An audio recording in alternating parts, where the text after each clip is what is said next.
We live in a world where a pill seems to be the answer to all of our problems. You've probably seen the videos claiming that aspirin is a miracle solution for your tomato plants. They'll tell you it boosts immunity, prevents blight, and it makes your tomatoes grow like mad. But here's why I don't use aspirin in our garden and why you might think twice about it too. G'day, I'm Mark from Self-Sufficient Me, and let's get into it.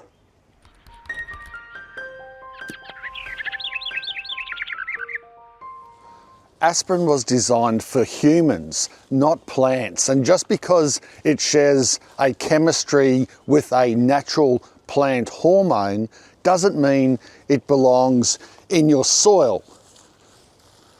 Because plants already know how to defend themselves. And that is helped or facilitated through good soil and healthy growing conditions. Sure, there are a few lab studies showing salilic acid might trigger plant defences, but these are small, controlled trials, often done in petri dishes, not real veggie patches. Inconsistent results, unknown long-term effects, it's hardly a proven gardening practice. So the science isn't settled. In fact, using aspirin the wrong way could actually hurt your tomato plants. Tomatoes are very sensitive to chemical imbalances and things in the environment. That's why some people think they're really difficult to grow, and we'll get to ways to make it easier to grow them a little bit later in the video.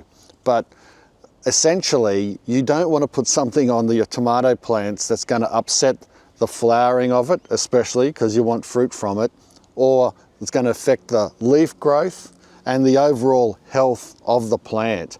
And not to mention the soil biome, the microbiome activity in your soil is like, it's as essential as the stuff in your stomach. Scientists are only starting to find out now over this past decade, but it's starting to accelerate the information about how important our microbiome is in our own body and our stomach in particular.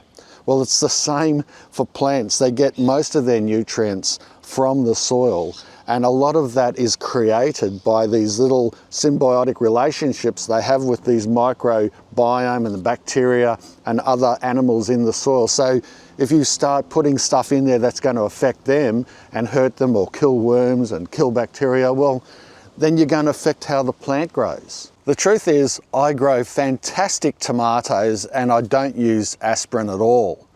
There's just a few fundamental things that I do to make sure most of our tomato plants grow healthy. And the ones that fail, and it happens to me all the time, I know why they fail.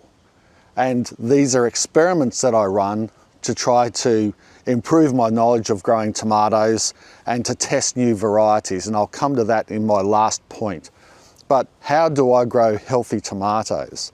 Well, I start with a healthy soil. I make sure the soil is full of compost, it's fertile, it has microbes in it. And how do I do that? I put organic matter in there, I mulch it, I make sure that it's a growing environment for little animals and things that will have that relationship with those tomato plants. The healthier the soil, the regular water you give the tomato plants when they need it, getting appropriate sunlight, especially when we grow our tomato plants, often the bigger varieties, through our winter time. Sun is a little harder to get, so I've got to make sure that they're positioned in a particular way that gets optimum sunlight. So if you think about all those things, you don't need a pill to make them grow better or medicine. There is one other thing that you don't often hear gardeners talk about, and that is the variety of tomato.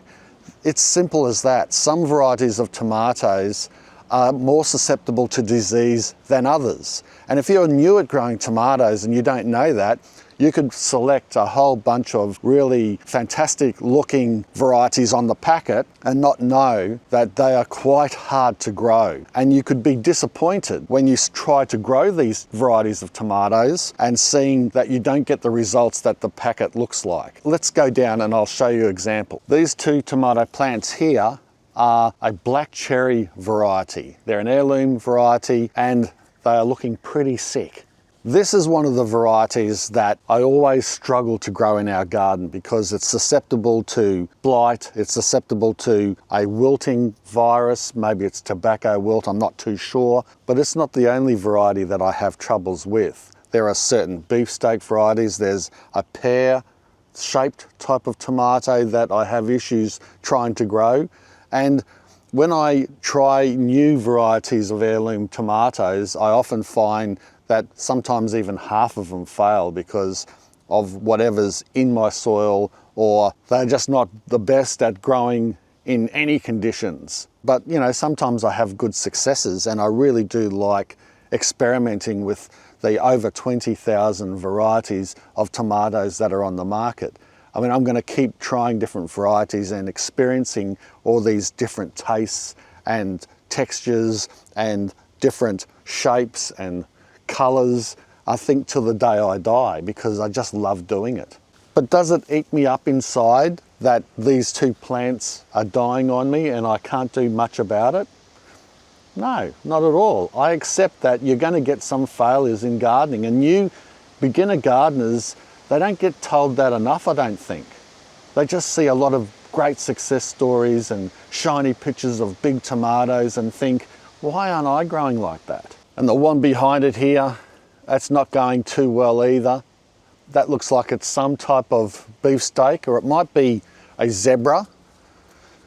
Then there's one here that's not going terrific. It is getting shaded out by this large tomato plant here, so maybe that's the reason. Here's another one that's wilting. I would say that's some type of tobacco wilt virus. This is a tigerella.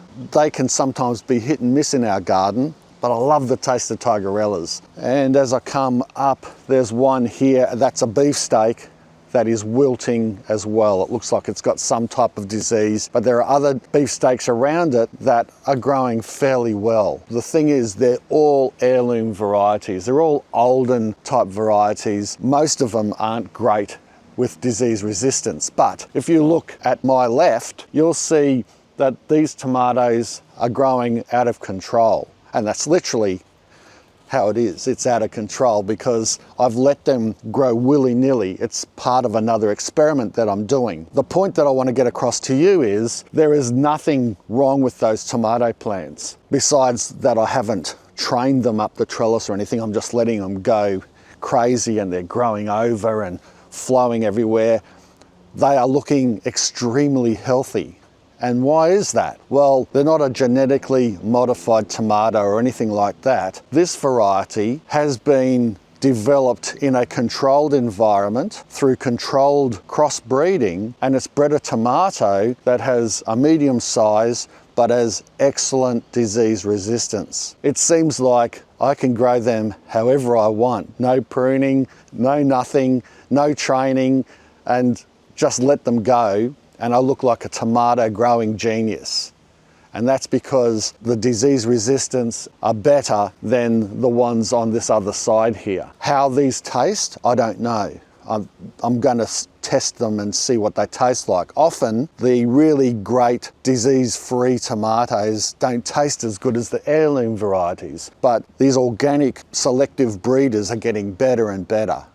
And so will the tomato varieties get better and better as we continue to move on and support these organic types of farmers that are sharing these seeds for these tomatoes that are also able to be true to type and regrown from your home garden after you've collected them again, which is not the same as often hybrid varieties you can get from the nursery or in a seed packet. The offspring from those plants or the seeds that you collect from those fruits of those tomatoes might not necessarily grow the same tomato plant again. If you look here, this tomato plant is growing really well. It's a different variety. I think this is a Cherokee. It's a purple type, medium to large variety of tomato. And the ones behind it is the ones that I showed you before. These here are the black cherry, and they're dying. So they're right in proximity to each other, but one's growing better than the other. So it's got nothing to do with the soil. It's got nothing to do with any other elements. It's simply that those plants are more susceptible to disease than this one is. Otherwise, the disease would have transferred to this plant already by now. So before you go reaching into the medicine cabinet to get that pill as a solution to your tomato growing problem, think, why are your tomato plants failing, and get that sorted out first. Trust nature. It's smarter than a pill, believe me. And the last thing I want to say is I didn't make this video to offend anyone, to go against other creators. I understand that other gardeners out there might be using aspirin on their plants and swearing by it. That's fine, that's their opinion, this is my opinion. And they just want to share their tips with people, and other people can then try that if they want to. I'm not having a go at anyone. So if you're angry, what I suggest you do is take a couple of aspirin and lie down. Anyway, I hope you enjoyed this video. If you did, make sure you give it a big, non-medicated thumbs up. Share the video around, subscribe to my channel if you haven't already. Thanks a lot for watching.